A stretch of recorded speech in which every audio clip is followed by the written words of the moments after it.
Καλησπέρα. Μ' ακούτε? Ναι. Είμαστε πολύ χαρούμενες εμείς όλες που είμαστε εδώ για να παρουσιάσουμε το δίκτυο των πανεπιστημίων που θέλουμε να είναι φιλικά προς τον αυτισμό. Παίρνω πρώτη το λόγο εκπροσωπώντας τον Ελληνικό Σύλλογο για το Σύνδρομο Άσπεργερ, μόνο για να σας πω δύο λόγια πώς ξεκίνησε αυτή η πρωτοβουλία και πώς έγινε πραγματικότητα. Πριν από 2 χρόνια, όπως γνωρίζετε, για πρώτη φορά εφαρμόστηκε ο νόμος που ορίζει ότι τα άτομα με αυτισμό μπορούν να μπουν στην τριτοβάθμια εκπαίδευση χωρίς εισαγωγικές εξετάσεις. Οφείλω να πω ότι είναι κάτι που το παλεύαμε πάρα πολλά χρόνια και ο δικός μας σύλλογος και άλλοι φορείς. Ήταν μια ευτυχή συγκυρία κάποια στιγμή η πολιτεία να αναγνωρίσει το γεγονός ότι οι άνθρωποι με αυτισμό δυσκολεύονται τρομακτικά στις συνθήκες των εξετάσεων για τους λόγους που έχουν αναλυθεί αρκετά αυτές τις μέρες, αλλά και στο να ζήσουν μακριά από το σπίτι τους, αλλά και στο να παρακολουθήσουν μια σχολή που δεν είναι στα ιδιαίτερα ενδιαφέροντά τους. Από τη στιγμή λοιπόν που το 5% έγινε μια πραγματικότητα, ήρθε το αμέσως επόμενο θέμα που ήταν και τώρα τι κάνουμε που πλέον θα υπάρχουν πολλοί φοιτητές, περισσότεροι από ό,τι υπήρχαν ήδη ίσως στα πανεπιστήμια. Από εκεί ξεκινήσαμε λοιπόν μια συζήτηση, πρώτα απ' όλα από τη μεριά του ΕΛΣΑ, του Συλλόγου, πρώτα απ' όλα με το Πολυτεχνείο Κρήτης, ανταποκρίθηκε αμέσως το χαροκόπιο και στη συνέχεια ήρθαν και τα επόμενα πανεπιστήμια και η κυρία Συριοπούλου από το Πανεπιστήμιο Μακεδονίας και η κυρία Παπούδη από τη Θεσσαλία, και έτσι είμαστε εδώ. Έτσι ξεκίνησαν, έτσι προχώρησαν τα πράγματα. Αυτή τη στιγμή νομίζω ότι είναι μια πολύ καλή και ευτυχή συγκυρία σε αυτό το συνέδριο να σας πούμε τι είναι αυτό. Σας ευχαριστώ. Η κυρία Συριοπούλου νομίζω συνεχίζει. Ναι. Ωραία, ναι, ευχαριστώ κυρία Λιοπούλου.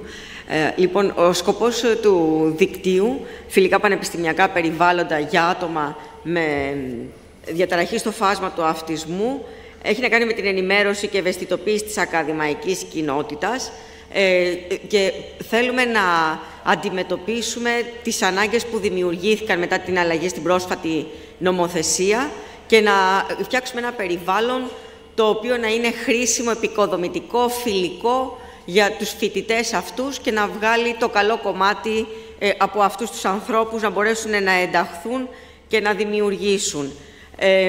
Οι φορείς, τα μέλη του δικτύου αυτού, τα ιδρυτικά μέλη καταρχήν, γιατί είμαστε ανοιχτοί σε συνεργασίες και στη συμπερίληψη νέων μελών. Όπως ήδη είπε η κυρία Λιοπούλου, ξεκίνησαν τα πράγματα από το Πολυτεχνείο της Κρήτης και το Χαροκόπιο Πανεπιστήμιο και στην πορεία ενημερώθηκα και με χαρά συμμετείχα από το Πανεπιστήμιο Μακεδονίας και στην πορεία το Πανεπιστήμιο Θεσσαλίας έδειξε πολύ καλή διάθεση να συμμετέχει, να προσφέρει. Βέβαια όλα, η αρχή, η κινητήρια δύναμη είναι η κυρία Ηλιοπούλου από το Σύλλογο ΕΛΣΑ. Αυτό να λέγεται ότι μας έφερε κάπως σε επικοινωνία και μας παρουσίασε και τις ανάγκες. Όταν συγκροτηθήκαμε ως ομάδα και υπογράψαμε το μνημόνιο, οι Πριτάνοι συνέβαλαν σε αυτό και συσταθήκαμε σαν δίκτυο.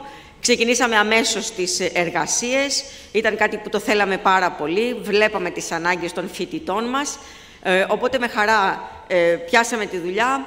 Εμένα μου δόθηκε η ευκαιρία να κάνω μια εισήγηση στο κέδημά του Πανεπιστημίου Μακεδονίας πάνω σε αυτό το θέμα για να ενημερωθεί το προσωπικό του Πανεπιστημίου και η κυρία Παπούδη με τις επαφές της και με τις γνωριμίες της συνέβαλε αποφασιστικά στο να συγκροτηθούν και να μεταφραστούν οδηγοί για καλές πρακτικές, 3 οδηγοί για καλές πρακτικές από τα αγγλικά στα ελληνικά οι οποίοι και έχουν αναρτηθεί.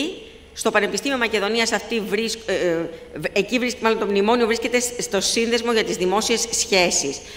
Οι οδηγοί αυτή τη στιγμή βρίσκονται στο εργαστήριο αυτισμού διάχυτων αναπτυξιακών διαταραχών και της συμπεριφοράς του ανθρώπου, στο οποίο είμαι διευθύντρια, και πρόκειται να αναρτηθούν και στην μονάδα ισότιμης πρόσβασης. Νομίζω η καταλληλότερη για να μιλήσει για τους οδηγούς είναι η κυρία Παπούδη, που έχει άμεσα την ευθύνη, είχε εμπλακεί άμεσα με αυτό. Ευχαριστώ πολύ. Να πω ότι συνεργαστήκαμε με τον Dr. Mark Fabry από το Πανεπιστήμιο του Leeds Beckett στην Αγγλία, στο Ηνωμένο Βασίλειο, που μέσα από ένα πρόγραμμα της Ευρωπαϊκής Ένωσης που έτρεχε το 2013-2016 και σε συνεργασία με εκπροσώπους από την Ολλανδία, τη Φιλανδία, την Ισπανία και την Πολωνία, είχαν ένα πρόγραμμα που αφορούσε την δημιουργία υλικού για την φοιτηση των φοιτητών στην τριτοβάθμια εκπαίδευση. Είχα εργαστεί στην Αγγλία το διάστημα 2014-2020 στο Πανεπιστήμιο του Μπέρμπιχαμ, διδάσκοντας τα μεταπτυχιακά προγράμματα για τον αυτισμό, και μου είχε δοθεί εκεί η δυνατότητα να γνωρίσω τη δουλειά αυτή, οπότε θεώρησα ήταν και μία καλή ευκαιρία, πρόταση, να επικοινωνήσω με τον κύριο Φάμπρη, προκειμένου να μεταφραστούν οι οδηγοί αυτοί και να προσαρμοστούν στα ελληνικά.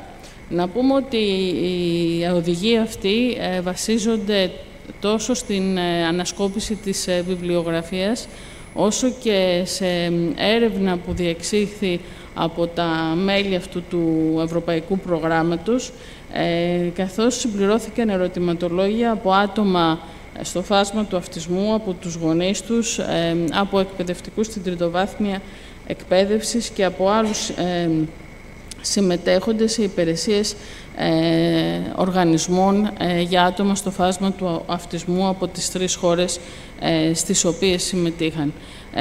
Βλέπουμε από την ιστοσελίδα του προγράμματος, όπου εκεί αρχικά αναρτήθηκαν οι οδηγοί και στα ελληνικά, ότι οι οδηγοί αυτοί έχουν ήδη μεταφραστεί πέρα από τις χώρες έτσι που συμμετείχαν, δηλαδή στα αγγλικά, στα ολλανδικά, στα πολωνικά, και στα ισπανικά, έχουν μεταφραστεί και σε άλλες γλώσσες, μεταξύ αυτών σουόμι, πορτογαλέζικα, γαλλικά και τελευταία στα ελληνικά.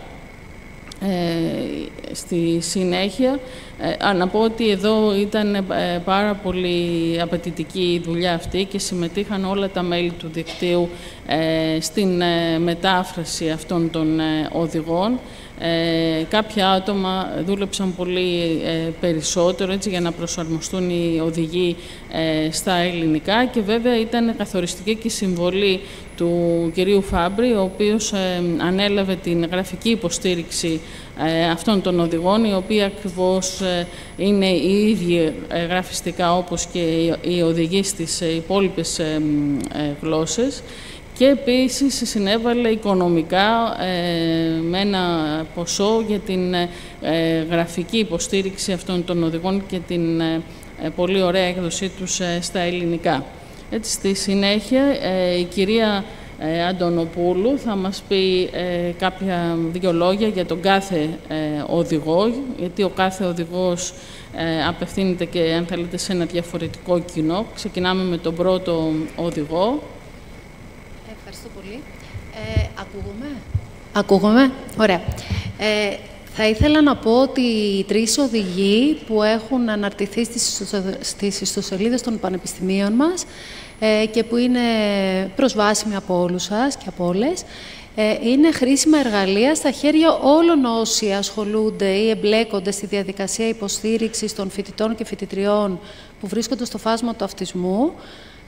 Είναι χρήσιμη για τους ίδιους τους φοιτητές και τις φοιτήτριες, για τις οικογένειές τους, για το διδακτικό προσωπικό, για το διοικητικό προσωπικό και γενικά για όλους τους ανθρώπους, ακόμα και εκτός πανεπιστημίου, που στηρίζουν αυτά τα πρόσωπα. Ωστόσο, κάθε οδηγός εξειδικεύεται σε συγκεκριμένες ομάδες επαγγελματιών και προσφέρει συγκεκριμένες οδηγίες, οι οποίες και συνδυαστικά αλλά και ξεχωριστά μπορούν να βοηθήσουν το κάθε πανεπιστήμιο να βελτιώσει τις συνθήκες υποστήριξης των προσώπων με αυτισμό και να βελτιώσει την ποιότητα των παρεχομένων υπηρεσιών τόσο σε επίπεδο ακαδημαϊκό, σε επίπεδο σπουδών, αλλά και σε επίπεδο κοινωνικής ζωής, κοινωνικής ενσωμάτωσης, συμπερίληψης. Έτσι, λοιπόν, ο πρώτος οδηγός απευθύνεται στους επαγγελματίες που μπλέκονται στη διοίκηση του πανεπιστημίου, και ο οδηγός αυτός προσφέρει κάποιες χρήσιμες ιδέες και βέλτιστες πρακτικές που βοηθούν στη βελτίωση της συνολικής, της γενικής πολιτικής που εφαρμόζει το κάθε πανεπιστήμιο, προκειμένου να συντονιστούν όλες οι δυνάμεις και όταν φτάνει ο φοιτητής ή φοιτήτρια με αυτισμό στο πανεπιστήμιο να ενημερώνεται, να γνωρίζει ποιες είναι οι διαδικασίες που χρειάζεται να ακολουθήσει ο ίδιος ή η ίδια προκειμένου να γίνει ενεργό μέλος της κοινότητας, ποιες είναι οι διαδικασίες που οφείλει να γνωρίζει προκειμένου να είναι ενεργό μέλος των μαθημάτων, της ακαδημαϊκής ζωής. Και πάντα βέβαια οι οδηγίες και οι αρχές που παρουσιάζονται στο πλαίσιο αυτών των οδηγών και ειδικά του οδηγού που αφορά στη διοίκηση του πανεπιστημίου, στοχεύει στο να εφαρμόσει και να υιοθετήσει στο κάθε πανεπιστήμιο κάποια μέτρα προληπτικά, περισσότερο προληπτικά παρά παρεμβατικά. Και γι' αυτό έχουν και ιδιαίτερη αξία ως ένα πρωτογενές, βασικό έτσι, και πρωτότυπο εργαλείο στα χέρια του Πανεπιστημίου. Ο δεύτερος οδηγός είναι ένας οδηγός που αφορά στο διδακτικό προσωπικό, στους διδάσκοντες και τις διδάσκουσες. Εδώ θα βρούμε πρακτικές συμβουλές, μελέτες περίπτωσης, πολύ χρήσιμες πρακτικές οδηγίες που βοηθούν τους δασκάλους στο Πανεπιστήμιο να βελτιώσουν τον τρόπο με τον οποίο προσεγγίζουν τους φοιτητές και τις φοιτήτριές τους τόσο στο πλαίσιο του μαθήματος, αλλά και στο πλαίσιο της αξιολόγησης, στο πλαίσιο της οργάνωσης και στο πλαίσιο της ακαδημαϊκής ζωής που συνοδεύει τα μαθήματα στο Πανεπιστήμιο. Και αυτός ο οδηγός είναι πολύ χρήσιμος και για τους συμφοιτητές και τις συμφοιτήτριες των προσώπων, των παιδιών αυτών που είναι στο φάσμα του αυτισμού, και είναι ένα χρήσιμο υλικό το οποίο είναι πολύ εύκολο να αξιοποιηθεί εξαιτίας του πρακτικού του χαρακτήρα. Και πάμε και στον τρίτο οδηγό, ο οποίος αφορά στους επαγγελματίες που υποστηρίζουν τους φοιτητές και τις φοιτήτριες στο φάσμα του αυτισμού τόσο μέσα στο πανεπιστήμιο όσο και εκτός πανεπιστημίου. Και αυτός ο οδηγός μας δίνει την ευκαιρία να δημιουργήσουμε μια γέφυρα συνεργασίας μεταξύ των ανθρώπων που ασχολούνται και υποστηρίζουν τα παιδιά αυτά.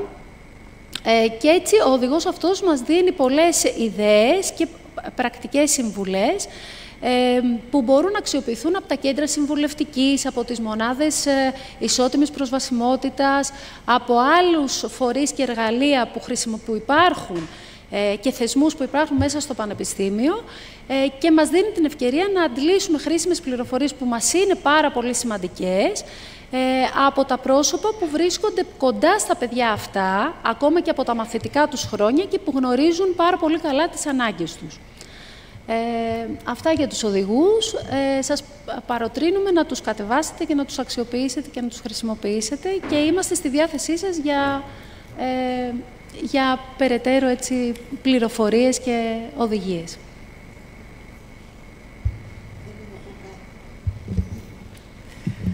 Θέλω να πω ένα τελευταίο, ότι η διαδικασία για να μπει κανείς στο δίκτυο για ένα πανεπιστήμιο είναι πολύ απλή. Νομίζω πρέπει να το πούμε εδώ αυτή τη στιγμή. Αρκεί να το επιθυμεί το πανεπιστήμιο, η σχολή, και να ληφθεί μία απόφαση συγκλήτου. Από εκεί και πέρα το μνημόνιο περιγράφει εξ αρχής ότι όποιο όποιο πανεπιστήμιο επιθυμεί να ενταχθεί, μπορεί με μια απλή αίτηση και απόφαση συγκλήτου να ενταχθεί. Το σημαντικό είναι να γίνουμε πολλοί, περισσότερα πανεπιστήμια. Και έχουμε διάφορες δράσεις στο μυαλό μας, τις οποίες θα ανακοινώσουμε τις επόμενες μέρες. Ευχαριστώ. Έχουμε Facebook, το οποίο μπορείτε να δείτε και να ενημερώνεστε. Έχουμε σελίδα στο Facebook, ναι. Φιλοδοξούμε να φτιάξουμε... Ναι, στο εργαστήριο αυτισμού μπορείτε να δείτε πληροφορίες, αναρτώνται και εκεί του δικτύου προς το παρόν. Στο Σύλλογο Asperger. Το Πανεπιστήμιο Θεσσαλίας, σε αυτή τη σελίδα που βλέπετε, μπορείτε επίσης να κατεβάσετε τους οδηγούς, να δείτε πληροφορίες, τις δράσεις μας. Ένα βιντεάκι, ας πούμε, ευαισθητοποίησης που ανεβάσαμε, ήταν δουλειά που έκανε η κυρία Σταμπολτζή από το Χαροκόπιο.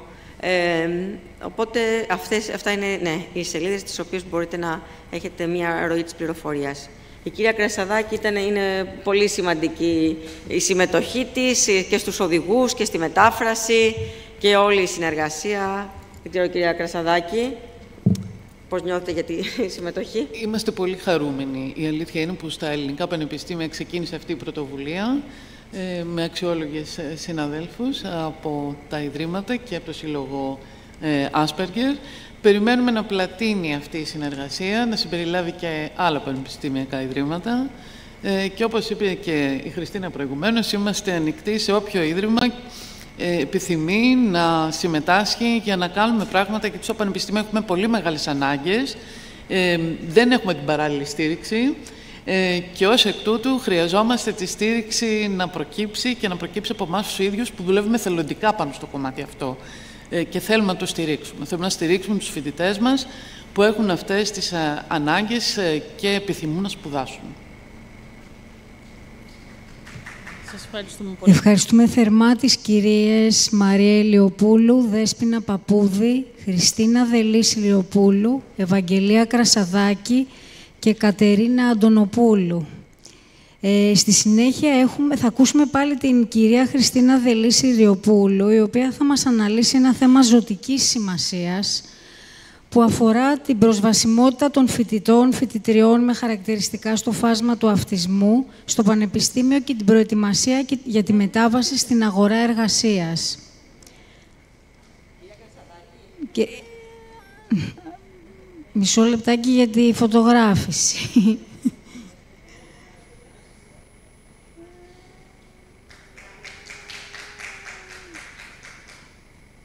Συνεχίζω. Το Πανεπιστήμιο Μακεδονίας έχει αναλάβει πρωτοβουλίες σε αυτό το τομέα και είμαστε σίγουροι ότι η κυρία Συριοπούλου θα μας δώσει πολύτιμες πληροφορίες και νέες προοπτικές για το πώς μπορούμε να προετοιμάσουμε αυτούς τους νέους για μια επιτυχημένη πορεία στον επαγγελματικό στίβο. Κυρία Συριοπούλου, σας ακούμε με προσοχή. Ωραία, ευχαριστώ πάρα πολύ για την πρόσκληση. Συγχαρητήρια στους διοργανωτές αυτής της εκδήλωσης, είναι πολύ σημαντική.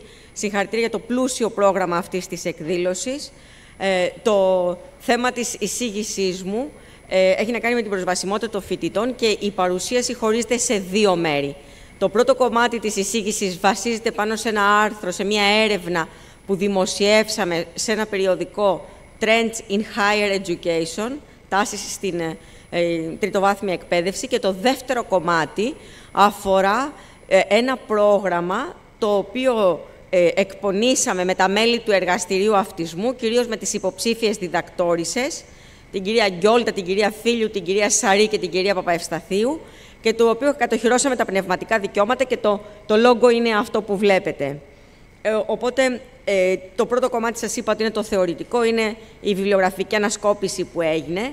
Και όπως φανέρωσε η έρευνα, εκεί που ψάξαμε λοιπόν τα άρθρα και στις βάσεις δεδομένων, ότι φανερώνει ότι ο επιπολασμός της διαταραχής στο φάσμα του αυτισμού στην Αμερική είναι 1 προς 36 άτομα, δηλαδή αφορά αρκετό πληθυσμό.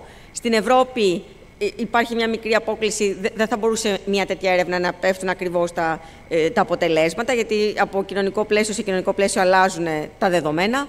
1 προς 89 άτομα. Και καθώς δεν γνωρίζουμε τις αιτίες του αυτισμού, οι άνθρωποι αυτοί μεγαλώνουν, περνούν στην εφηβεία και πρέπει να τους διαχειριστούμε κοινωνικά. Μεταβαίνουν λοιπόν στην ενήλικη ζωή και εδώ έρχεται το δίκτυο να καλύψει αυτές τις ανάγκες που δημιουργούνται. Τα ερευνητικά δεδομένα δείχνουν ότι οι μαθητές οι φοιτητές, μαθητές στη δευτεροβάθμια, μετά φοιτητές, έχουν την τάση, θέλουν να πάνε προς την τριτοβάθμια εκπαίδευση. Δηλαδή, στις επιλογές τους μετά την δευτεροβάθμια, η τριτοβάθμια είναι μια σοβαρή επιλογή. Αυτό φαινόταν στις έρευνες. Και το 20% των φοιτητών όμως δεν είχε το περιβάλλον και τις συνθήκες ώστε να μπορέσει να την ολοκληρώσει αυτή την εκπαίδευση στην τριτοβάθμια. Ένα 20% μόνο ήταν σε έναν καλό δρόμο να αποφοιτήσει χρόνια μετά τη δευτεροβάθμια. Αυτές λοιπόν οι ανάγκες μας έχουν κινητοποιήσει, που βλέπουμε και μέσα από την έρευνα. 35 με 40% των ατόμων με αυτισμό στις ΗΠΑ ακολουθούν σπουδές στην τριτοβάθμια εκπαίδευση, ένα ποσοστό όμως που δεν είναι τόσο σημαντικό εάν δούμε πληθυσμούς από άλλες ομάδες με άλλες δυσκολίες. Σε σύγκριση με τους συνομιλίκους με άλλες αναπηρίες, οι μαθητές με αυτισμό είναι είναι μικρότερος πληθυσμός και επίσης ένα πολύ βασικό κομμάτι ήταν η μετάβαση. Δηλαδή, αφού είχαν τη θέληση να πάνε στην τριτοβάθμια, ποιος τους προετοίμαζε? Δεν υπήρχε προετοιμασία. Αυτό είναι ένα κομμάτι που πρέπει να δούμε λοιπόν τι θα γίνει με τους μαθητές που τελειώνουν τη δευτεροβάθμια και θέλουν να συνεχίσουν. Οπότε δεν θα πρέπει να πηγαίνουν απροετοίμαστοι. Θα πρέπει κάπως ήδη να ξεκινήσει μια μοίηση στο τι είναι η τριτοβάθμια και τι θα βρουν μπροστά τους. Φαινόταν λοιπόν ότι ένα μεγάλο ποσοστό από τους ανθρώπους που θα έφευγαν από τη δευτεροβάθμια, το 32%, θα προτιμούσε μια διετή μεταλλικιακή σχολή. Ήταν πιο ασφαλές για αυτούς να την τελειώσουν, παρά μια τετραετή σχολή που παρόλο που την επιθυμούσανε, δεν την επέλεγαν, δίσταζαν, μικρό ποσοστό. Γιατί καταλάβαν ότι εκεί δεν θα μπορούν να το διαχειριστούν εύκολα. Χαρακτηριστικά τα οποία φαίνονταν μέσα από την έρευνα, τα οποία επιβαρύνουν τις προκλήσεις για τη μετάβαση προς την τριτοβάθμια, ξαναλέω που ήταν η επιθυμία πολλών, αλλά δεν το έβλεπαν δυνατό, ήταν τα κοινωνικά ελλείμματα, δυσκολίες στην επικοινωνία, εκτελεστικές λειτουργίες, μνήμη, οργάνωση, λήψη απόφασης, η αυτοσυνηγορία, να σταθώ και να παρουσιάσω τον εαυτό μου ή να στηρίξω τον εαυτό μου, χαμηλή αυτοεκτίμηση, θα τα καταφέρω, θα βρεθώ σε αμηχανία, αισθητηριακές διαγέρσεις, ένα περιβάλλον με πολύ βοή και πολυπρόσωπο περιβάλλον, καταστάσεις που αλλάζουν πολύ γρήγορα, επαναλαμβανόμενες και στερεοτυπικές συμπεριφορές που τους χαρακτηρίζει και είναι ένα κομμάτι στο οποίο νιώθουν ασφάλεια και θέλουν να λειτουργούν κάπως έτσι, να επαναλαμβάνονται τα πράγματα, να υπάρχει ρουτίνα. Ενδέχεται λοιπόν να προκαλέσουν ακαδημαϊκές, κοινωνικές και καθημερινές προκλήσεις, όπως φαινόταν στην έρευνα που κάναμε, μπορείτε να πάρετε εδώ από τη βιβλιογραφία, και αυξημένες απαιτήσεις που υπήρχαν στο πανεπιστήμιο, που είχαν να κάνουν ότι τώρα πρέπει να επιβιώσω μόνος μου, να φροντίσω για το φαγητό μου, να φροντίσω για τη μετακίνησή μου, που θα μείνω. Οπότε όλη αυτή η προσαρμογή σε αλλαγές, φεύγω από το σπίτι μου, την προστασία την καθημερινή των γονέων, των μελών της οικογένειας, καθημερινές συνήθειες αλλάζουν, το πρόγραμμα της τάξης, της ομάδας, του έτους, του εξαμήνου είναι χαοτικό, κάπως πρέπει να το οργανώσω και να μοιηθώ σε αυτό. Θέματα ανεξαρτησίας, πώς θα τα διαχειριστώ, αυτονομίας, πώς θα τα διαχειριστώ. Η έλλειψη δομής και ρουτίνας στην τριτοβάθμια, στο πρόγραμμα, στη ζωή, οι δυσκολίες στην οργάνωση, ποιος θα με βοηθήσει να καταλάβω πότε πρέπει να ξεκινήσω και να πάρω το λεωφορείο και να φτάσω ως εκεί και να μπω από εκείνη την πόρτα και να φτάσω σε αυτό το αμφιθέατρο εκείνη την ώρα, διαχείριση πληροφοριών, του χώρου εργασίας, πού θα πάω, πού είναι τα εργαστήρια, πού είναι το αμφιθέατρο, πού είναι η αίθουσα. Διαχείριση του χρόνου, τι ώρα θα αρχίσουμε, τι ώρα θα τελειώσουμε, πότε είναι το διάλειμμα. Η φροντίδα του εαυτού είναι μερικές από τις προκλήσεις που φάνηκε μέσα από την έρευνα ότι αντιμετωπίζουν αυτοί οι άνθρωποι στην καθημερινότητά τους και ερχόμαστε αυτές τις προκλήσεις να πρέπει κάπως να τις διαχειριστούμε στην τριτοβάθμια, να τις συζητήσουμε, να προβληματιστούμε και να δούμε πώς θα το οργανώσουμε. Κοινωνική συμπερίληψη ήταν κάτι που το επιθυμούσαν, όπως σε ερωτηματολόγια αυτοαναφοράς και το βρίσκανε πολύ προκλητικό για να το πετύχουν. Ναι, μεν, αλλά πώς θα το κάνω, δεν ξέρω. Κάποιος έλεγε, ας πούμε, ότι δεν ξέρω πώς να προκαλέσω το χιούμορ, δεν ξέρω τι να τους πω για να φανώ κι εγώ ότι λέω κάτι αστείο. Αυτό δεν μπορούσα καθόλου να το καταλάβει. Στη βιβλιογραφική λοιπόν έρευνα που πραγματοποιήσαμε, και αυτή είναι η αναφορά, Συριοπούλου, Δελή και Τόλ και συνεργάτες του 2024, είναι όλες υποψήφιες διδακτόρισες του εργαστηρίου, μέσα λοιπόν από βάσεις δεδομένων για την περίοδο 2013-2023 που ψάξαμε, με λέξεις κλειδιά όπως διαταραχές του αυτιστικού φάσματος, πανεπιστήμιο, φοιτητές και παρεμβάσεις. Βρέθηκαν 256 μελέτες, είναι κάτι που την τελευταία δεκαετία τραβάει το ερευνητικό ενδιαφέρον και όλο και περισσότερες μελέτες συσσωρεύονται στο αντικείμενο αυτό, και τελικά 11 μελέτες αξιοποιήθηκαν, από τις οποίες πρότειναν σειρά παρεμβάσεων, γιατί αυτό θέλαμε να δούμε. Τι μπορεί να γίνει με αυτούς τους ανθρώπους και προς τα πού πηγαίνουν οι παρεμβάσεις. Πού ήταν λοιπόν επικεντρωμένες αυτές τις παρεμβάσεις? Σε θέματα κοινωνικοποίησης, διαδικασία συνομιλίας, προγράμματα τα οποία βοηθούσαν τον άλλον στο να κάνει διαλόγους ή στο να ζητήσει κάτι. Δεν ήταν τόσο πολύ υποδομή, αυτό ήθελα να πω, δεν είναι τόσο πολύ υποδομή που ζητούσαν, όσο ο ανθρώπινος παράγοντας που ήθελαν να διαχειριστούν. Και αυτό το οποίο φαίνεται και στην πορεία ότι ζητάνε ήταν η πλαισίωση από συνομιλίκους. Αυτό θέλαν περισσότερο. Το πιο πολύ που τους ενδιέφερε ήταν να νιώσουν ότι οι συνομήλικοι θα τους έδειχναν κάτι από τα μαθήματα, ότι οι συνομήλικοι θα τους φώναζαν για έναν καφέ, ότι οι συνομήλικοι θα κάθονταν μαζί τους σε ένα παγκάκι. Πιο πολύ απ' όλα είχαν αυτό ανάγκη. Και επίσης αυτό που φαινόταν μέσα από την έρευνα, τα τρέχω λίγο, τα λέω συνοπτικά τώρα, ήταν ότι, φάνηκε μέσα από τις έρευνες, ήταν ότι έπρεπε να ρωτηθούν τα άτομα με αυτισμό. Η έρευνα δηλαδή φανέρωνε ότι τα ίδια τα άτομα έπρεπε να πούν τι έχουν ανάγκη. Όχι να σχεδιάζουμε αίθουσες ή οτιδήποτε χωρίς τη δική τους ενεργό συμμετοχή. Οι ίδιοι φοιτητές με αυτισμό έπρεπε να μιλήσουν, αυτό λέει η έρευνα, αυτό υποστηρίζει, και το άμεσο περιβάλλον που τους ξέρει τι τους αγχώνει, τι τους κάνει να έχουν έτσι αναστολή και να μην προσπαθούν. Άρα λοιπόν γενικά ο κοινωνικός παράγοντας, όλος ο κοινωνικός παράγοντας ήταν το θέμα στις περισσότερες μελέτες που προσπαθούσαν να διαχειριστούν. Πώς λοιπόν να τους διδάξουμε διαδικασία συνομιλίας, παρεμβάσεις για ψυχολογική στήριξη, βελτίωση της λειτουργικότητας του φοιτητή, και τι εννοούμε, να διαχειριστεί το χρόνο του. Πώς να τον οργανώσω το χρόνο μου, πότε να καταλάβω πού θα μπω, πού θα βγω, θέματα άγχους, τι του προκαλούσε άγχος, διαχείριση της ομαδικής εργασίας. Αυτό θέλαν πάρα πολύ ο ομότιμος, δηλαδή ο συμφοιτητής, αυτός να του δείξει κάτι. Ήταν ένα course, ένα μάθημα, μπορεί να ήταν για στατιστική κτλ. Προτιμούσαν να του δείξει ο ομότιμος, περισσότερο από ότι να το ξανακάνανε το μάθημα, να το βλέπανε στο PowerPoint.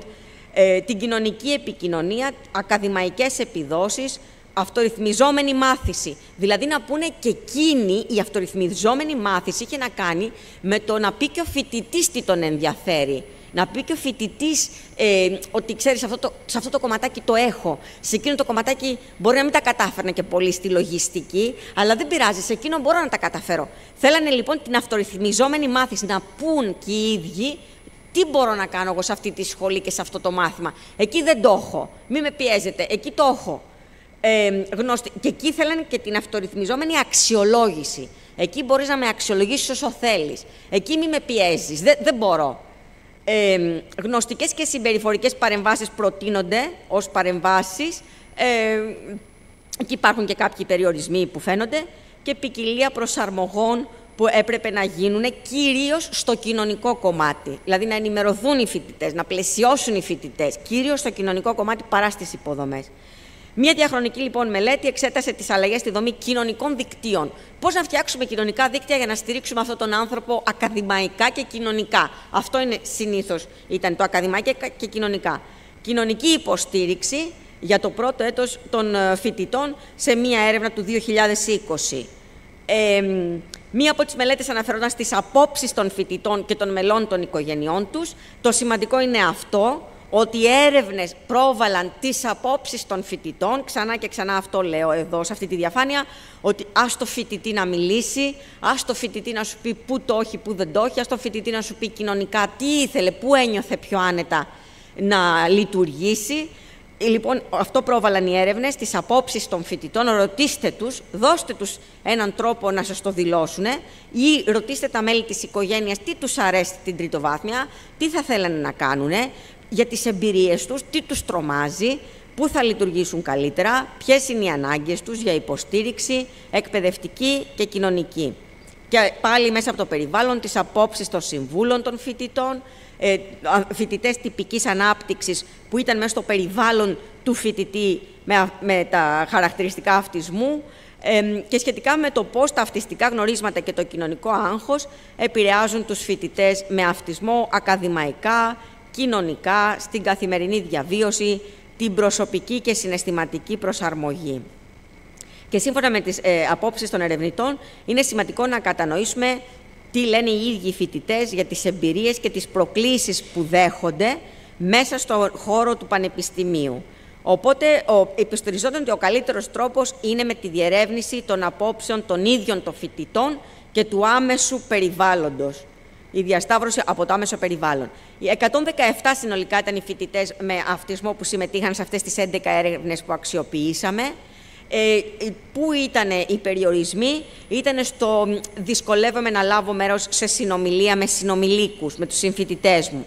Δεν έχω κοινωνικές δεξιότητες επικοινωνίας. Αντιμετωπίζω γνωστικά προβλήματα, δεν μπορώ να κατανοήσω κάποια κομμάτια των αντικειμένων που διδάσκονται. Μου δημιουργεί άγχος, στρες, αγωνία. Δεν μπορώ να διαχειριστώ πολύ καλά το χρόνο. Και επίσης μετά υπήρχαν συνοσυρότητες με θέματα κατάθλιψης και είναι κάτι που πρέπει να το διαχειριστούμε στην τριτοβάθμια με την έννοια ότι δεν πρέπει οι προκλήσεις να οδηγήσουν σε κατάθλιψη. Έτσι, δηλαδή να παραφορτωθούν οι φοιτητές σε φάση που να ξεφύγει πια ψυχολογικά το πράγμα. Κατάθλιψη, ελλειμματική προσοχή, υπερκινητικότητα, διαταραχή αισθητηρικής επεξεργασίας και δυσπραξία. Και διαφορετικά αποτελέσματα προέκυψαν για γνωστικές και συμπεριφορικές παρεμβάσεις, μία ποικιλία από παρεμβάσεις και προσαρμογές που γινόντουσαν στο κομμάτι της διαχείρισης του περιβάλλοντος και του γνωστικού αντικειμένου. Παρεμβάσεις για κοινωνική επικοινωνία εμφανίστηκαν μέσα σε αυτά τα άρθρα, έτσι λεγόταν η παρέμβαση για κοινωνική επικοινωνία. Οπότε είναι η έρευνα του Άσπερ και των συνεργατών του που αξιολόγησε μια δομημένη παρέμβαση με κοινωνικές δεξιότητες που θα ενίσχυε την κοινωνική συμπερίληψη των φοιτητών στο πανεπιστημιακό περιβάλλον. Οργάνωσαν εβδομαδιαίες συναντήσεις και προγραμματισμένες κοινωνικές δραστηριότητες σύμφωνα με τα ενδιαφέροντα και τις ανάγκες των φοιτητών.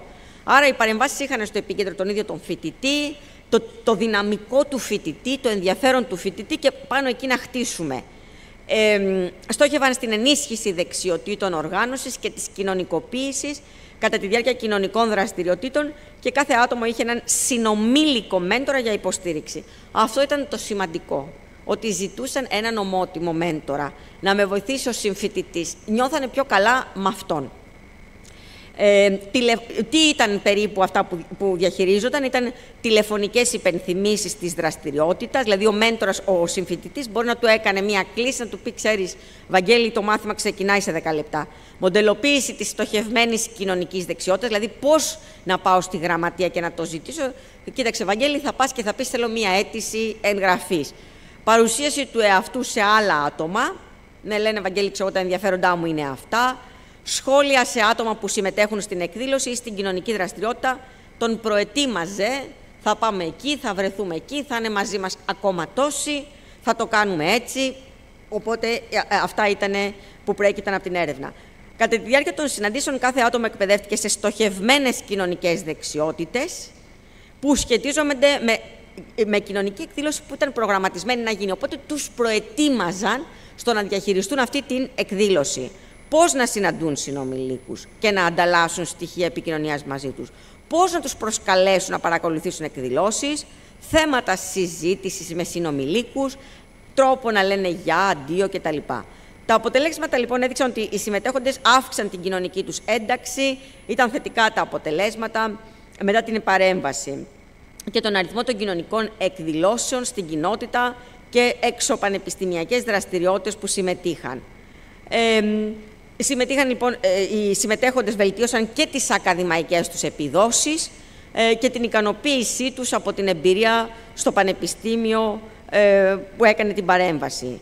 Μία μελέτη αξιολόγησε τις επιπτώσεις της τηλεπροετοιμασίας, δηλαδή ήταν διαδικτυακή συμβουλευτική και διαδικτυακή προπόνηση, όπως λεγόταν. Δηλαδή τους έκαναν προπόνηση σε κοινωνικές καταστάσεις που είχαν προγραμματίσει την επόμενη εβδομάδα ότι θα έχουν, ότι θα πρέπει να αντιμετωπίσουν. Οπότε υπήρχαν μαθητές και τις δευτεροβάθμιας που θα τελείωναν στο πρόγραμμα αυτό, υπήρχαν και φοιτητές. Και γενικά υπήρχε προετοιμασία σε καταστάσεις κοινωνικές. Έδειξαν λοιπόν εφαρμογή της μεθόδου, βελτίωσε τις δεξιότητες συνομιλίας. Η μελέτη αποτελούνταν από 3 φάσεις. Υπήρχε μια αξιολόγηση των μελών που συμμετείχαν στις έρευνες. Μετά υπήρχε τηλεεκπαίδευση, όπου δίνονταν προφορικές οδηγίες, εξασκούνταν πάνω στις ερωτήσεις και προετοιμάζονταν για συνεδρίες δεκάλεπτης εκπαίδευσης, πώς να διαχειριστούν καταστάσεις. Στις συνεδρίες υπήρχε ένα σενάριο, ένα βίντεο που έβλεπαν οι φοιτητές και πάνω σε αυτό γινόταν συζήτηση, καθοδήγηση, σχολιασμό σχετικά με το βίντεο και υπήρχαν μετά βήματα και καθοδήγηση για 3 πλαίσια. Το ένα είχε να κάνει με να βοηθήσει τους συμμετέχοντες στην ενσυναίσθηση κατά την επικοινωνία. Το δεύτερο είχε να κάνει με δεξιότητες επικοινωνίας, τι έπρεπε να πούν, πώς να το δηλώσουν. Και το τρίτο ήταν σε υποβολή ερωτήσεων, πώς να ρωτήσουν ή πώς να απαντήσουν. Μετά από κάθε συνεδρία, οι ερευνητές παρήχαν σύντομη υποστήριξη και διορθωτική ανατροφοδότηση, γιατί έμπαιναν μέσα δηλαδή έπρεπε να κάνουν μια πρακτική αυτοί οι φοιτητές και διόρθωναν οι σύμβουλοι. Τα αποτελέσματα έδειξαν ότι οι συμμετέχοντες βελτίωσαν τις στοχευμένες επικοινωνιακές δεξιότητες και την ικανότητα να χρησιμοποιούν δηλώσεις ενσυναίσθησης, να υποβάλουν ερωτήσεις μετά την παρέμβαση και επικοινωνιακές δεξιότητες, όπως είπαμε. Το ψυχοκοινωνικό πρόγραμμα, το οποίο παρουσιάζεται σε μια έρευνα των White και των συνεργατών του, μια πιλωτική δοκιμή νέων προγραμμάτων. Υπήρχαν πάλι φοιτητές με ΔΑΦ, συμμετείχαν 4 άτομα για φοιτητές με ΔΑΦ, 8 φοιτητές. Και το ψυχοκοινωνικό πρόγραμμα που χρησιμοποιήθηκε στη μελέτη σχεδιάστηκε για να στοχεύει σε κοινωνικές δεξιότητες, δεξιότητες αυτοδιαχείρισης, δηλαδή χρόνος, ρύθμισης συναισθημάτων. Και η παρέμβαση περιέλαβανε χρήση διεπαφής, ώστε να γίνεται μια αξιολόγηση των συναισθημάτων, της κατάστασης, του πώς νιώθει κανείς μέσα σε αλληλεπίδραση, σε διάλογο, τις εκφράσεις του προσώπου, αξιολογούσαν τις φωνής, τις στάσεις κτλ. Άλλη έρευνα ήταν των ΝΑΕΣ και των συνεργατών. Ο ερευνητής αξιολόγησε τη σκοπιμότητα, τις επιπτώσεις και την αποδοχή παρέμβασης καθοδήγησης από συμφοιτητές με στόχο ακαδημαϊκές δεξιότητες και αυτορυθμιζόμενη μάθηση. Και πάλι και εδώ τα αποτελέσματα από ομότιμους μέντορες ήταν θετικά και το πρόγραμμα είχε στόχο να συνδυάσει άτομα με αυτισμό και το συνομήλικο μέντορα και να εκτιμήσει τα αποτελέσματα. Λειτουργικά αποτελέσματα, όπως λέει functional results, όπως λέει στις έρευνες ο Χίλερ και οι συνεργάτες του, χρησιμοποιήθηκε ένα μοντέλο υποστήριξης και το αξιολόγησαν για την αποτελεσματικότητά του στην ενίσχυση της κοινωνικής ζωής των φοιτητών με αυτισμό στο πανεπιστήμιο, ακαδημαϊκές δεξιότητες, διαχείριση ομαδικής εργασίας, διαχείριση χρόνου και άγχους. Χωρίζονταν οι ομάδες σε 4 με 7 άτομα. Δημιουργήθηκαν 9 ομάδες, δούλεψαν 7 εβδομάδες. Τα αισθήματα μοναξιάς, γενικού άγχους μειώθηκαν σύμφωνα με τα αποτελέσματα αυτοαναφοράς. Ρώτησαν τους ίδιους πώς νιώθουν, αν νιώθουν πιο αυτοπεποίθηση κτλ. Η αυτοεκτίμηση είχε ανέβει στο τέλος του προγράμματος, ένιωθαν καλύτερα προετοιμασμένοι. Και να πω λίγα λόγια για το πρόγραμμα το οποίο εκπονήσαμε στο εργαστήριο αυτισμού και του οποίου κατοχυρώσαμε τα δικαιώματα. Έχει να κάνει με την προετοιμασία των ανθρώπων με αυτισμό και τη μετάβασή τους στην αγορά εργασίας, γιατί πιστεύουμε ότι εκεί υπήρχε ένα κενό. Ξεκινήσαμε από την ηλικία 15 ετών, γιατί ήταν η επιλογή τι θα κάνω μετά τη δευτεροβάθμια, και φτάσαμε μέχρι 25, γιατί πιστεύουμε ότι μέχρι εκεί κάποια επιλογή έχει γίνει. Βεβαίως κάποιοι εντάσσονται πιο αργά στην αγορά εργασίας, αλλά εμείς κάναμε focus σε αυτό το διάστημα που υπάρχουν διλήμματα. Τι θα κάνω, πώς θα τα διαχειριστώ αυτό. Ναι, υπήρχε ανάγκη. Απευθύνεται σε γονείς, σε μέλη της οικογένειας, των ατόμων με αυτισμό, σε εκπαιδευτικούς και επαγγελματίες. Ο σκοπός είναι να δώσουν κατευθύνσεις, να καθοδηγήσουν γονείς, εκπαιδευτικούς και επαγγελματίες, να εστιάσουν σε σημαντικές δεξιότητες, η κατάκτηση των οποίων είναι απαραίτητη για την ομαλή ένταξη στην κοινωνία, να υποστηρίξουν την επαγγελματική εκπαίδευση, κατάρτιση των εφήβων, να ενισχύσουν τις κοινωνικές δεξιότητες και να δώσουν έμφαση στα δυνατά σημεία, τι μπορώ να κάνω. Έτσι, οπότε έχει 3 βασικά μέρη το πρόγραμμα. Είναι προεπαγγελματικές δεξιότητες, μια προετοιμασία, είναι δεξιότητες επικοινωνίας και κοινωνικές δεξιότητες, που είναι το βασικό κομμάτι που το πήραμε και από τους εργοδότες. Έλεγαν οι εργοδότες ότι το κομμάτι στο οποίο δεν μπορώ να διαχειριστώ εύκολα ήταν αυτό, μέσα από τις έρευνες. Και έτσι είπαμε ότι εδώ θα επικεντρωθούμε, και οι επαγγελματικές δεξιότητες. Οπότε οι στόχοι πρέπει να είναι τα προγράμματα αυτά λειτουργούν εξατομικευμένα και προσαρμόζονται στις ανάγκες και τις απαιτήσεις του ατόμου και βασίζονται στις ατομικές ικανότητες και δεξιότητες, που είναι και το αποτέλεσμα της αξιολόγησης σε αυτούς.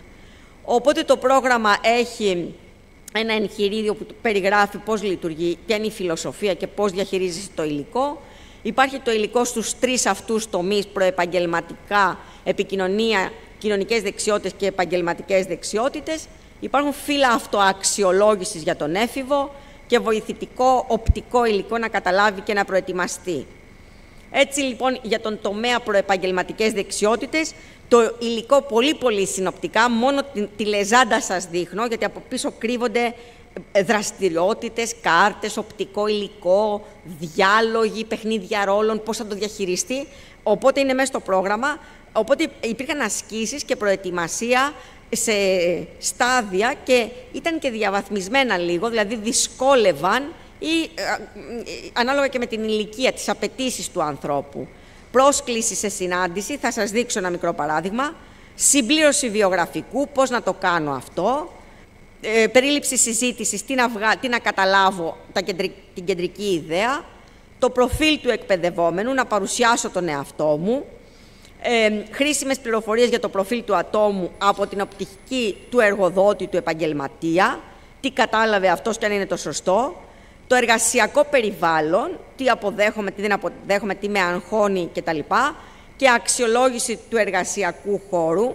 Τα τρέχω πάρα πολύ γρήγορα. Δηλαδή, εδώ είναι ένα παράδειγμα από το πρώτο κομματάκι, που είναι απλός τίτλος, δηλαδή πρόσκληση σε συνάντηση, να σε συναντήσω, να σε γνωρίσω, το όνομα τεπώνυμο, ημερομηνία συνάντησης, ώρα που θα συναντηθούμε, πρόσωπο με το οποίο θα γίνει η συνάντηση, ποιος είναι και τι θέση έχει, χώρο συνάντησης μπορεί και σε φωτογραφία, πώς είναι το γραφείο του. Πώς μπορεί να προσεγγίσει το χώρο συνάντησης, πώς θα φτάσω μέχρι εκεί, πώς μπορεί να προσεγγίσει το κτίριο και την αίθουσα. Και η δεύτερη κάρτα στο ίδιο κομματάκι είναι ποιο είναι το θέμα της συζήτησης. Μπορεί να είναι χρήσιμο να προηγηθεί κάποια εξάσκηση για τη συζήτηση. Πώς μπορώ να βοηθήσω και να διευκολύνω τη συζήτηση. Υπάρχει κάποιος τρόπος επικοινωνίας που είναι πιο οικείος. Υποτίθεται πως αυτός εκπαιδεύεται με αυτό το πρόγραμμα. Εμείς έχουμε καταρτήσει το πρόγραμμα για να εκπαιδευτεί από το σύμβουλο αυτός, να εκπαιδευτεί από το άτομο που θα αναλάβει. Αν χρειάζεσαι κάποια βοήθεια την ημέρα της συνάντησης, παρακαλώ επικοινώνησε μαζί μου. Παρέχονται πληροφορίες επικοινωνίας σε περίπτωση που υπάρχουν δυσκολίες. Για παράδειγμα, στην πρόσβαση στο κτίριο ή στην αίθουσα της συνάντησης. Στο κομμάτι επικοινωνία και κοινωνικές δεξιότητες, πάλι έχει ετοιμαστεί υλικό που είναι κρυμμένο μέσα σε αυτές τις λεζάντες, αυτούς τους τίτλους, που έχουν να κάνουν επικοινωνία, κοινωνικές δεξιότητες είναι εδώ η ενότητα. Πάλι με τη συζήτηση, ξεκινώ μια συζήτηση, πώς αλληλεπιδρώ σε μια συζήτηση, πώς πρέπει να ολοκληρωθεί, παιχνίδια ρόλων, σενάρια, κοινωνικών καταστάσεων, πώς να τις διαχειριστώ, σχετικά με τη συνέντευξη, κοινωνικές ιστορίες που μπορεί να δίνουν παραδείγματα, ας πούμε τη μέρα που θα είμαι άρρωστος, αυτό έχω φέρει να σας δείξω, διάλειμμα στο γραφείο, πώς αλληλεπιδρώ, πώς αξιοποιώ κοινωνικές δεξιότητες, φύλλο αυτοαξιολόγησης, ξεκινώντας μια συζήτηση, καινούριους ανθρώπους μπορεί να συναντήσει κάποιος παντού. Ακόμη και αν βρίσκεται μόνη, σε ένα άγνωστο μέρος. Συζητώντας με άλλους ανθρώπους, είναι πιο εύκολο για το άτομο με αυτισμό να διευρύνει τον κοινωνικό του περίγυρο. Για τον λόγο αυτό είναι πολύ σημαντικό να ξέρει πώς να συστήνει και να παρουσιάζει τον εαυτό του. Μπορεί να κατευθυνθεί προς τον άλλον και να πει «Γεια σου, το όνομά μου είναι Γιώργος Αποστολόπουλος». Αφού συστήσει τον εαυτό του και τα άλλα άτομα θα κάνουν κάτι αντίστοιχο. Ακολουθούν μερικά παραδείγματα. «Καλημέρα, πώς είσαι? Γεια σου, το όνομά μου είναι Βαγγέλης Σεργουλόπουλος. Πώς ήταν η εβδομάδα σου? Γεια σου, το όνομά μου είναι, μου αρέσει η τσάντα σου». Ένας άλλος τρόπος να προσεγγίσει τον κόσμο είναι κάνοντας γενικά σχόλια για το εργασιακό περιβάλλον. Όπως το φαγιστό στο εστιατόριο της εταιρείας είναι πολύ καλό. Η κυρία Μαρία καθαρίζει πάρα πολύ σχολαστικά τα γραφεία. Αν το άτομο στο οποίο απευθύνεται δεν συμμετέχει στη συζήτηση, μπορεί να ξαναπροσπαθήσει με κάποιο άλλο. Δεν θα πρέπει να ξεχνά πως η γλώσσα του σώματος είναι εξίσου σημαντική με τα λόγια. Και το τελευταίο κομμάτι είναι οι επαγγελματικές δεξιότητες. Και εδώ κρύβονται οι λεζάντες μπροστά από το υλικό. Αυτό το υλικό είναι ενδεικτικό, είναι μεγάλο, είναι πλούσιο το υλικό. Πρόγραμμα τετράωρης απασχόλησης, δραστηριότητες που απαιτείται για την καθαριότητα της κουζίνας, αυτοαξιολόγηση επαγγελματικών δεξιοτήτων, πώς επικοινωνώ σε περίπτωση ασθένειας, και αυτό είναι που θα σας δείξω, πώς ζητάω βοήθεια σε σενάρια, πώς διαχειρίζομαι την ανατροφοδότηση όταν μου λένε κάτι, κάν το έτσι, κάν το είναι καλό ή δεν είναι καλό, επαγγελματική συνάντηση μέσα από κοινωνικές ιστορίες, αίτηση εργασίας, βήματα εκτέλεσης και πορεία βοντεοσκόπησης κάποιων επαγγελμάτων, τακτοποίηση βιβλίων σε ράφια της βιβλιοθήκης, βήματα βίντεο και κείμενο και οθόνη με ηχητικό μήνυμα. Οπότε το σενάριο 1 είναι, αν αφήσεις τηλεφωνικό μήνυμα, θα μπορούσε να είναι κάπως έτσι. «Καλημέρα, θα ήθελα να σας ενημερώσω πως δεν θα μπορέσω να έρθω στη δουλειά σήμερα. Είμαι από χθες το βράδυ αδιάθετος και τα συμπτώματα επιδεινώθηκαν από χθες. Φοβάμαι πως η ίωση είναι μεταδοτική, γι' αυτό θα μείνω σήμερα στο σπίτι. Ελπίζω να είμαι καλύτερα αύριο. Το πρόγραμμά μου είναι σήμερα 9 με 2. Ενημερώστε με αν υπάρξει κάποια αλλαγή στο αυριανό πρόγραμμα. Αργότερα μέσα στη μέρα θα σας ενημερώσω για την πορεία της υγείας μου. Ευχαριστώ». Σε περίπτωση που ο προϊστάμενος είναι διαθέσιμος στο τηλέφωνο, αυτό είναι το μήνυμα που μπορεί να αφήσει στον τηλεφωνητή. Αν όμως βρει τον προϊστάμενο, ο διάλογος θα μπορούσε να είναι κάπως έτσι. «Καλημέρα, πώς μπορώ να βοηθήσω? Καλημέρα, είμαι ο Γιάννης Βασιλολάκογλου. Γεια σου. Πώς είσαι? Γεια σου, Γιάννη. Πώς είσαι? Δυστυχώς δεν είμαι πολύ καλά. Σας τηλεφωνώ επειδή δεν αισθάνομαι πολύ καλά. Έχω πυρετό και πονόλαιμο και είμαι πολύ καταβεβλημένη. Λυπάμαι. Δυστυχώς δεν θα μπορέσω να έρθω σήμερα στη δουλειά. Δεν θα ήθελα να κολλήσω κάποιον άλλο. Ναι, το καταλαβαίνω. Σας ευχαριστώ πολύ. Θα επικοινωνήσω εντός της ημέρας για να σας ενημερώσω για την πορεία της υγείας μου. Ναι, σε ευχαριστώ. Ενημέρωσέ με έγκαιρα για να σε αντικαταστήσω στη βάρδια, αν χρειαστεί. Ευχαριστώ. Παρακαλώ, περαστικά. Αντίο. Αυτά, αγαπητοί σύνεδροι. Εδώ βλέπετε τις διευθύνσεις του εργαστηρίου και μπορείτε να παρακολουθήσετε έτσι έργα που ανεβάζουμε ή δημοσιεύσεις που κάνουμε. Σας ευχαριστώ πολύ για την προσοχή σας. Ευχαριστούμε πολύ την κυρία Συριοπούλου. Μια σύντομη υπενθύμηση. Είστε καλά? Μια σύντομη υπενθύμηση σχετικά για να είμαστε φιλικοί προς όλους σχετικά με το χειροκρότημα. Εξακολουθούμε να χρησιμοποιούμε το χειροκρότημα νοηματικής γλώσσας, τα χέρια jazz. Ευχαριστούμε πολύ για την κατανόηση. Συνεχίζοντας, έχουμε τη χαρά να υποδεχτούμε 2 κυρίες που έχουν συμβάλει τα μέγιστα στην υποστήριξη των φοιτητών με αυτισμό στο Χαροκόπιο Πανεπιστήμιο. Καλώ στο βήμα την κυρία Κατερίνα Αντωνοπούλου, αναπληρώτρια καθηγήτρια και σύμβουλο καθηγήτρια φοιτητών και φοιτητριών με ειδικές εκπαιδευτικές ανάγκες στο Χαροκόπιο Πανεπιστήμιο, καθώς και την κυρία Αγγελική Κιβέλου, διδάκτορα και μέλος του Κέντρου Συμβουλευτικής Φοιτητών του Χαροκοπίου Πανεπιστημίου. Οι κυρίες Αντωνοπούλου και Κιβέλου θα μας μιλήσουν για τους φοιτητές και τις φοιτήτριες με διαταραχή αυτιστικού φάσματος στο Χαροκόπιο Πανεπιστήμιο. Ένα πανεπιστήμιο που έχει αναπτύξει εξαιρετικές πρακτικές για την υποστήριξη αυτών των φοιτητών και είμαστε βέβαιοι ότι η εμπειρία και η γνώση τους θα μας προσφέρουν πολύτιμες πληροφορίες. Ας τις καλωσορίσουμε στο βήμα. Ευχαριστούμε πολύ. Καλησπέρα σας και πάλι. Θα σας μιλήσουμε ακροθυγώς για το Χαροκόπιο Πανεπιστήμιο και για το τι κάνει το Χαροκόπιο Πανεπιστήμιο για τους φοιτητές και τις φοιτήτριες που βρίσκονται στο φάσμα του αυτισμού. Το Χαροκόπιο Πανεπιστήμιο είναι ένα νέο πανεπιστήμιο. Πέρσι γιορτάσαμε τα 30 χρόνια της λειτουργίας του Χαροκοπίου ως πανεπιστημίου. Είμαστε ένα μικρό πανεπιστήμιο με 3 σχολές και 4 τμήματα. Και σε αυτή τη διαφάνεια... Δεν φαίνεται η διαφάνεια.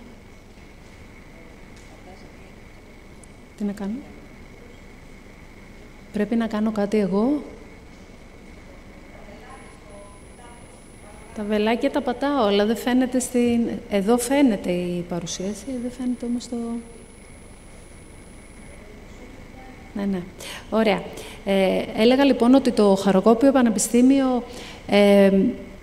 περιλαμβάνει 3 σχολές και 4 τμήματα με μικρό σχετικά φοιτητικό πληθυσμό. Περίπου 90 φοιτητές και φοιτήτριες εισάγονται κάθε χρόνο σε κάθε τμήμα.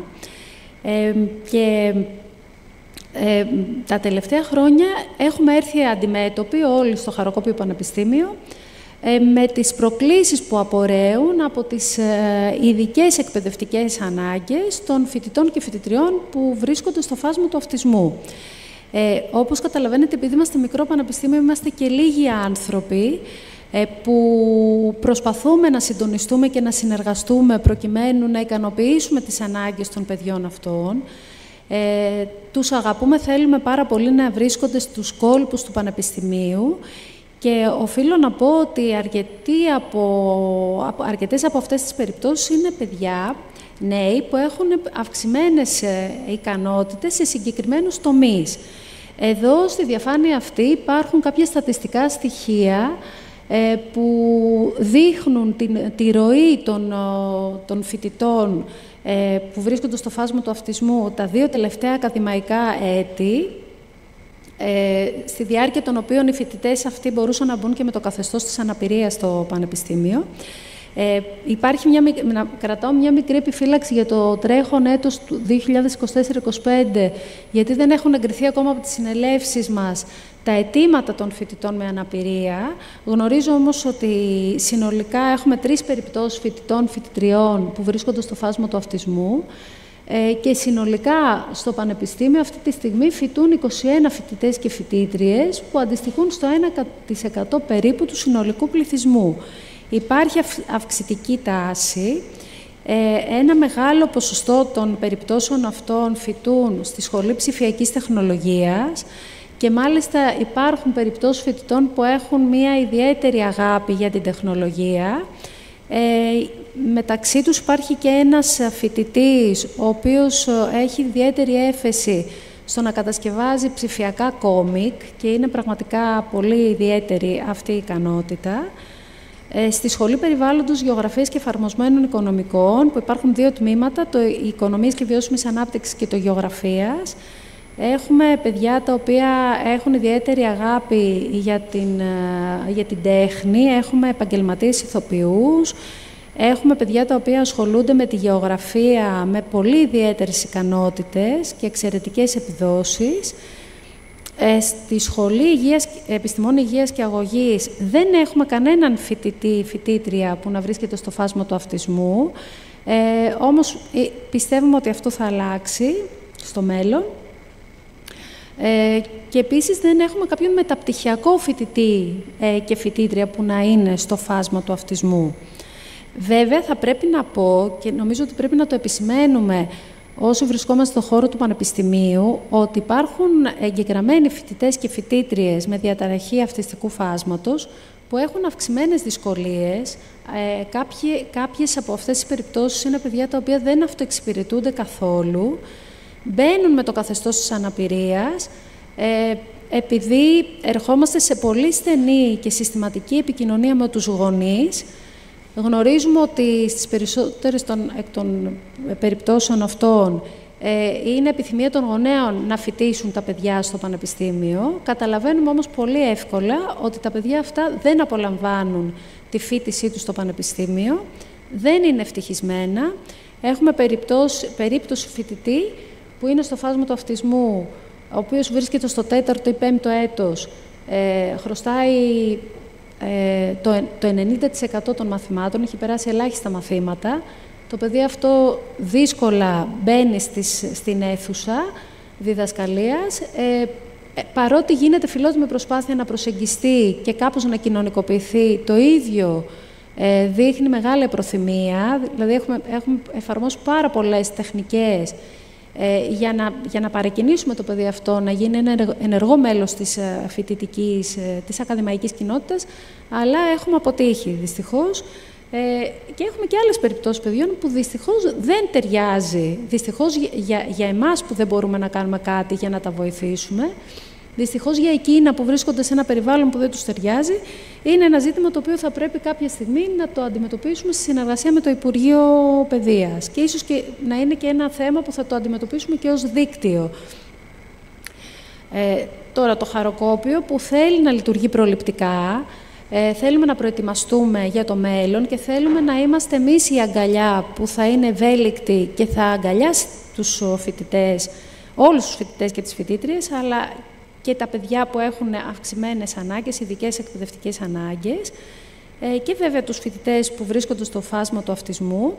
Διαθέτουμε κάποια εργαλεία, όπως το Κέντρο Ψυχολογικής και Συμβουλευτικής Υποστήριξης, που είναι ένα από τα πρώτα συμβουλευτικά κέντρα που ιδρύθηκαν σε πανεπιστήμιο στην Ελλάδα το 2001 με απόφαση συγκλήτου και με πρωτοβουλία της εκλειπούσας της αείμνης της Κατερίνας Μαριδάκη Κασωτάκη, η οποία είχε δώσει πάρα πολύ μεγάλη βαρύτητα, είχε επενδύσει πολύ και σε χρόνο, σε ενδιαφέρον για να οργανωθεί το Κέντρο Συμβουλευτικής, που ήταν τότε το μοναδικό εργαλείο που διέθετε το Πανεπιστήμιο για να υποστηρίζει τους φοιτητές με ειδικές εκπαιδευτικές ανάγκες, που δεν ήταν λίγοι και τότε.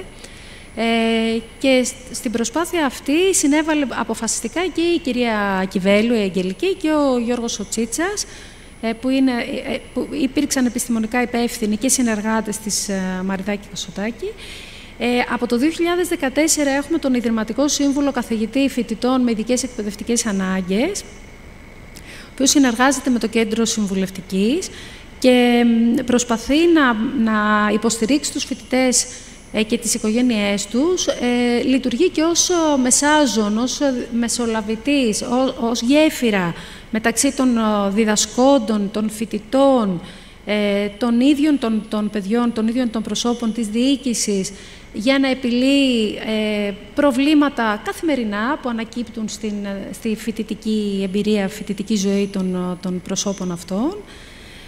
Υπάρχει το Κέντρο Υποστήριξης Διδασκαλίας και Μάθησης, που είναι νεοσύστατο από το 2023, στο πλαίσιο του οποίου θέλουμε να δημιουργήσουμε ένα κανονιστικό πλαίσιο, το οποίο θα βοηθήσει και τους διδάσκοντες και το διοικητικό προσωπικό και τους φοιτητές να αναπτυχθούν σε τομείς όπως είναι η ακαδημαϊκή ζωή, δηλαδή η ποιότητα των σπουδών, αλλά και η κοινωνική ζωή στο Πανεπιστήμιο. Τέλος, έχουμε τελευταίο εργαλείο, είναι η Επιτροπή Ισότιμης Πρόσβασης. Στην προσπάθειά μας να εναρμονιστούμε με αυτά που προβλέπει ο νόμος, ιδρύθηκε και αυτή η Επιτροπή, είναι καινούρια, δεν έχουμε ακόμα οργανωθεί, ούτε έχουμε βγάλει κάποιο υλικό, θα το κάνουμε όμως. Όλες αυτές οι δομές συνεργαζόμαστε πάρα πολύ καλά μεταξύ μας, γιατί όπως σας είπα είμαστε λίγα πρόσωπα. Είναι εδώ και η κυρία Σταμπολτζή, η Αγλαία, που είναι μέλος ΕΔΙΠ του Τμήματος Οικονομίας και Βιώσιμης Ανάπτυξης, είναι ειδική σε θέματα υποστήριξης φοιτητών με ειδικές εκπαιδευτικές ανάγκες και είναι και πολύτιμη συνεργάτιδα. Και τέλος έχουμε το Γραφείο Διασύνθεσης Σπουδών. Όχι τέλος, έχω ξεχάσει να προσθέσω κάτι σε αυτή τη διαφάνεια, θα σας πω αμέσως. Γραφείο Διασύνθεσης Σπουδών και Σταδιοδρομίας, πολύ παλιά δομή και πάρα πολύ δραστήρια, ενεργή, με πολύ μεγάλο ενδιαφέρον στη στήριξη των φοιτητών με αναπηρίες και με διαταραχή αυτιστικού φάσματος. Πολλά από αυτά που ανέφερε η κυρία Συριοπούλου πριν στη δική της παρουσίαση και στο πλαίσιο της δράσης που εφαρμόζουν για την επαγγελματική ενίσχυση και τον επαγγελματικό προσανατολισμό των φοιτητών του στο Πανεπιστήμιο της Μακεδονίας, αυτό προσπαθούμε να κάνουμε στη συνεργασία με την Κωνσταντία Μπάρδα, που είναι η υπεύθυνη του Γραφείου Διασύνδεσης. Καλούμε πάρα πολλούς φορείς που μας μιλούν για το πώς μπορούν να ενισχυθούν αυτά τα παιδιά και στον επαγγελματικό τομέα, αφού ολοκληρώσουν τις σπουδές τους. Υπάρχει το κανονιστικό πλαίσιο αξιολόγηση μάλλον των φοιτητών, που υπάρχει στον εσωτερικό κανονισμό του Πανεπιστημίου μας, που είναι αναρτισμένο στην ιστοσελίδα, και εκεί υπάρχει ένα παράρτημα που δίνει πολύ συγκεκριμένες οδηγίες για το πώς πρέπει να αξιολογούνται οι φοιτητές και οι φοιτήτριες που βρίσκονται στο φάσμα του αυτισμού ή που έχουν άλλες εκπαιδευτικές ανάγκες σε ό,τι αφορά την επίδοση και την επίδοσή τους στα μαθήματα. Επαναλαμβάνω ότι θέλουμε να καλλιεργήσουμε θετική στάση, θέλουμε να μην υπάρχει στιγματισμός ή περιθωριοποίηση στο Πανεπιστήμιο. Μας ενδιαφέρουν οι κοινωνικές σχέσεις και ήθελα να σας πω ένα άλλο εργαλείο που ξέχασα να συμπεριλάβω στη διαφάνεια αυτή, είναι το δίκτυο των εθελοντών φοιτητών-φοιτητριών μας, το χαροκόπητο Who4You, που είναι παιδιά που έχουν προσφέρει πολύ μεγάλη βοήθεια και στα μαθήματα, αλλά και στην κοινωνικοποίηση των φοιτητών με αναπηρία, και θα μας πει και η Αγγελική πώς θα εμπλέξουμε τα παιδιά αυτά σε κάποια επιμόρφωση, έτσι προκειμένου να είναι περισσότερο αποτελεσματικά.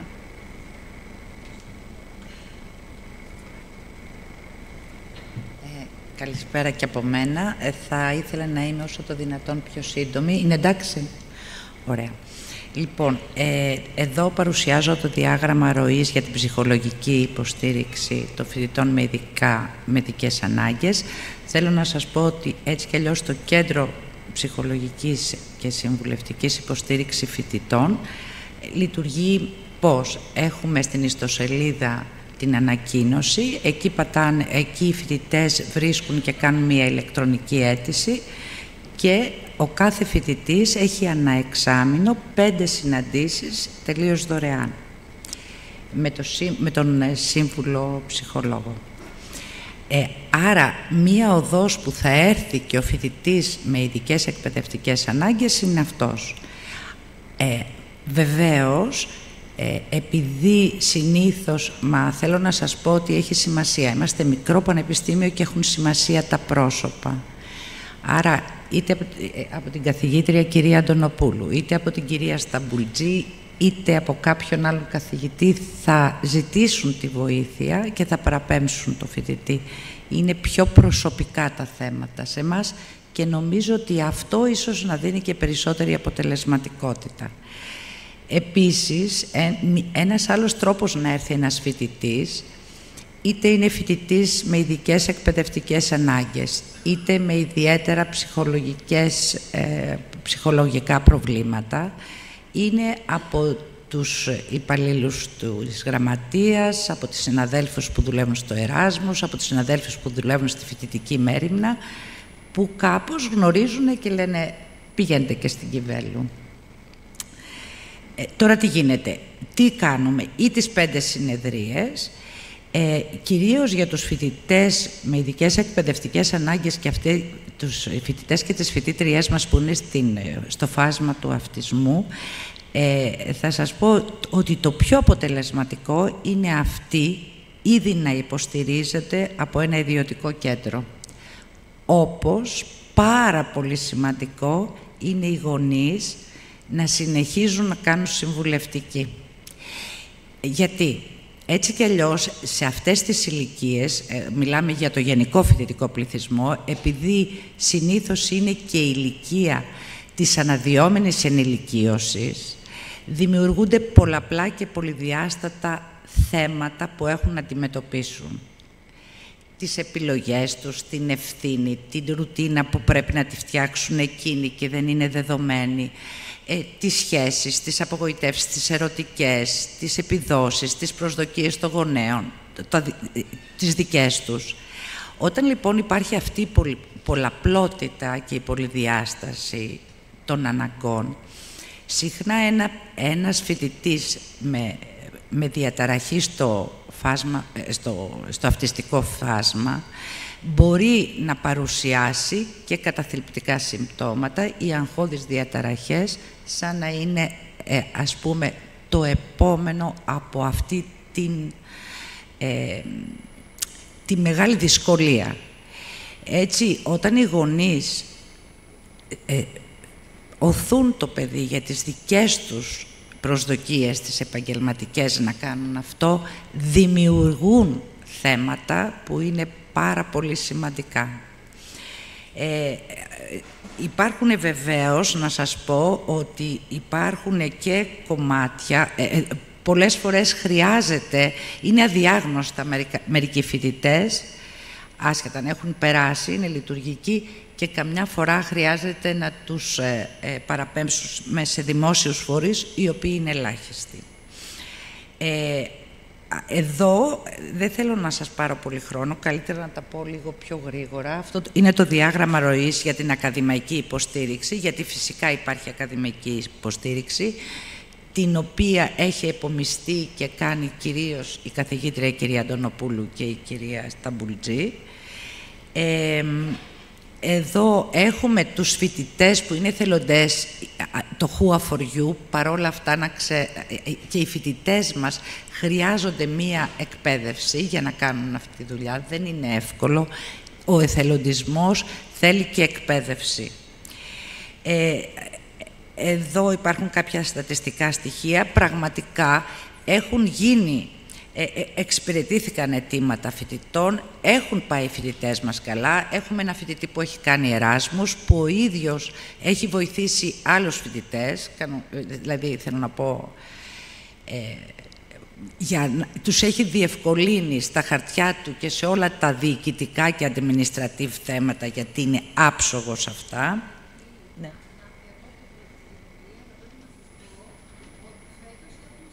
For You και μία φοιτήτρια η οποία είναι στο φάσμα του αυτισμού και θέλει να βοηθήσει τους συμφοιτητές της. Μόνη της ήρθε και μας το ζήτησε και είναι ενεργό μέλος πια της ομάδας αυτής. Ναι. Ξέρετε, το μικρό πανεπιστήμιο είναι πιο εύκολο να κάνουμε, γιατί χρειάζεται ακόμα και αυτό που λέμε η καταγραφή των αναγκών, η καταγραφή αυτών των αναγκών, αυτών των φοιτητών και των φοιτητριών. Δεν κάνουμε γενικά.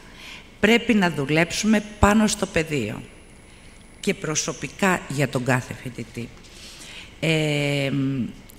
Ωραία, λίγο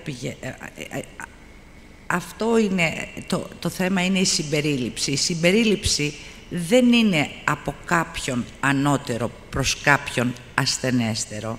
Συμπερίληψη δεν σημαίνει λιγότερη προκατάληψη, λιγότερη περιθωριοποίηση, λιγότερο σύκτος, λιγότερη αδιαφορία, λιγότερη ακαμψία προς τον άλλον εκατέρωθεν, και αυτό δίνει μεγαλύτερο σεβασμό και αποδοχή για τις ζωές όλων μας.